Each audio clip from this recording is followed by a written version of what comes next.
Good afternoon. Thanks for joining the Daily Rundown. I'm Kara Rucker. Just days after two planes almost collide, two planes made contact at the JFK airport.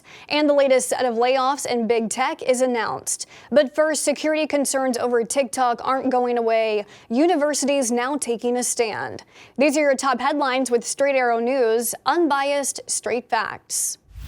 20 states have banned the app on all government-issued devices, and now universities are taking similar precautions. Several universities in Texas, including top-tier University of Texas and Texas A&M, are restricting access to TikTok across all of its networks, meaning if you're connected to their Wi-Fi, the app won't work on your device. UT, A&M, University of North Texas are a few Texas schools joining the list of colleges banning the app out of security concerns.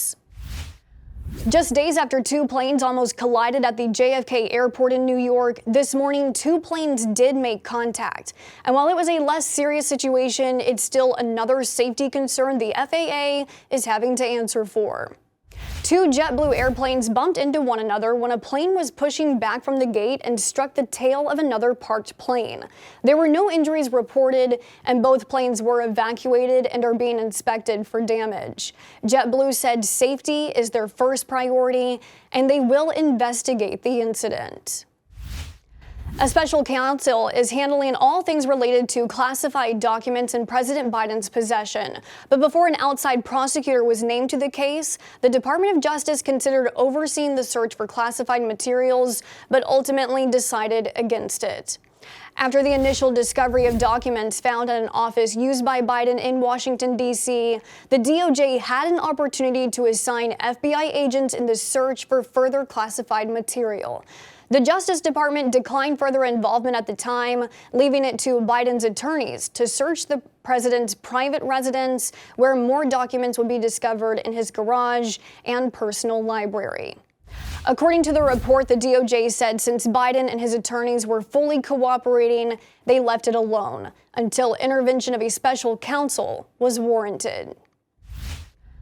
Threats against members of Congress decreased in 2022 compared to the year prior, but political tensions that turn into these threats has remained high since 2020. Breaking down the numbers, in 2022, there were 7,500 threats made against congressional members. In 2021, there were 9,600. And in 2020, 8,600. So while 2022 saw an improvement by the thousands, it's still relatively high comparing years past, like in 2017, when there were 3,900 threats made against congressmen. The rise is largely attributed to people on social media with a false sense of protection behind a screen. Last year's threats include two high-profile attacks, one on Republican gubernatorial candidate Lee Zeldin of New York, and an attack on Nancy Pelosi's husband. At Straight Arrow News, we aim down the middle, whereas other media missed the target. The story you just heard has only been covered by the left and was completely underreported by the right. If you'd like to learn about other stories that are being underreported by one side or the other, check out the Media Miss tool on our website, so you can see the news you're missing from the mainstream. The trend of tech giants laying off employees continues, with Microsoft workers the latest to get cut from the job. The company estimates 10,000 jobs will get nixed by the end of the third quarter of this year. It's the largest layoff Microsoft has had in nearly 8 years, and just the latest sign of companies bracing for an economic downturn. Facebook's parent company Meta also recently announced 11,000 job cuts, and Amazon announced plans to lay off 18,000 of its employees. Books that contain sexually explicit content could soon be banned in North Dakota public libraries. Books that include depictions of sexual or gender identity would be included in the ban. Proponents say it's protecting children from exposure to pornography. Critics say it's discriminatory against books that feature LGBTQ material.